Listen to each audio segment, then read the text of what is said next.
Hey everyone, welcome back for another deep dive into cinematic storytelling.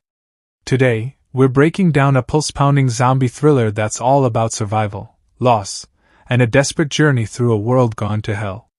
Picture this: a lone soldier, a zombie apocalypse, and a race against time in the African wilderness. Oh, it's gonna get intense, so let's jump right in. We're thrown into the year 2017, deep in West Africa, where the world is falling apart. A zombie outbreak has ravaged the region, turning villages into slaughterhouses overnight. Our main guy, Lieutenant Brian Murphy, is a U.S. Air Force engineer with a knack for fixing things, but right now, he's got bigger problems.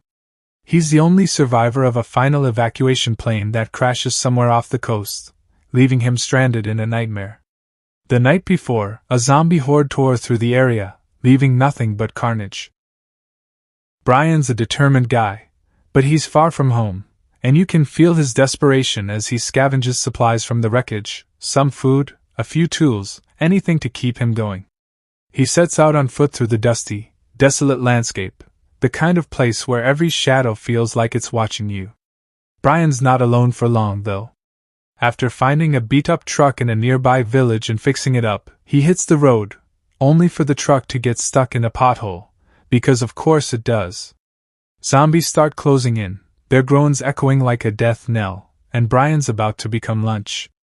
That's when Daniel Dembele, a local African soldier, swoops in to save the day. Daniel's gone AWOL, and he's got a mission of his own: find his son.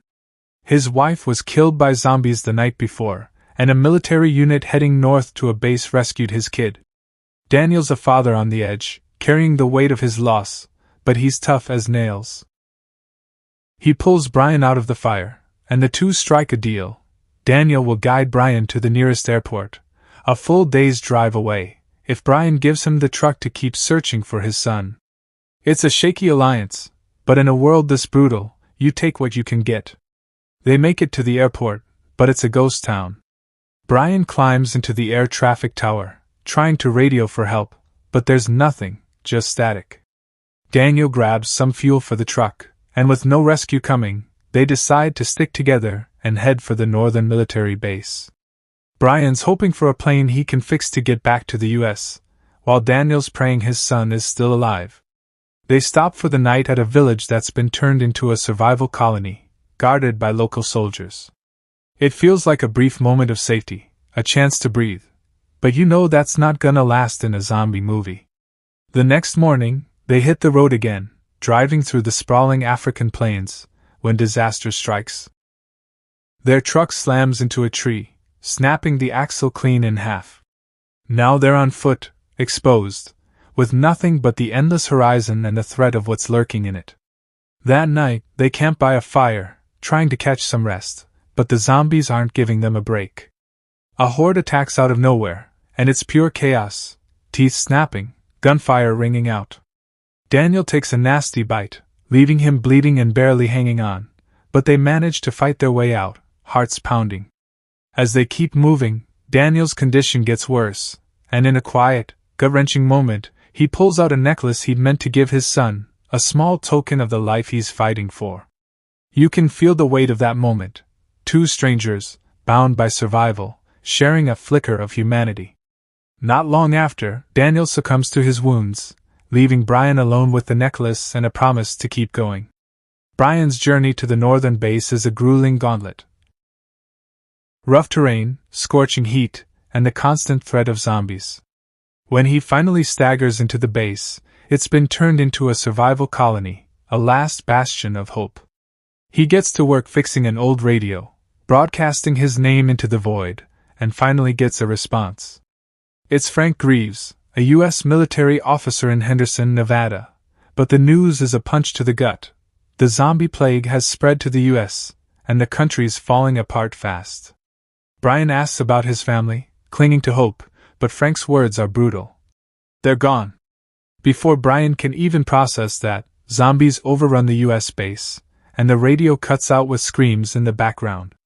Back at the colony, things go from bad to worse. The gates collapse, and a wave of zombies floods in, tearing through the survivors like paper.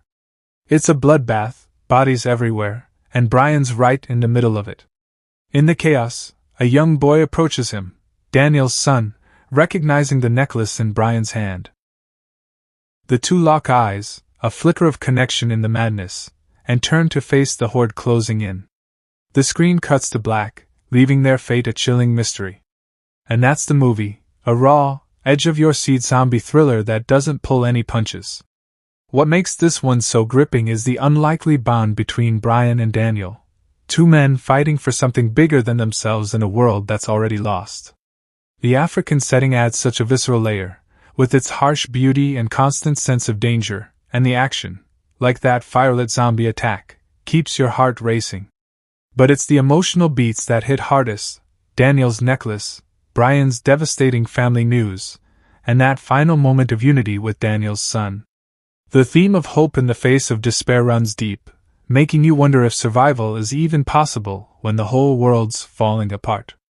That ambiguous ending sticks with you, leaving you to imagine what happens next in this zombie-ravaged hellscape. Thanks for joining me on this recap.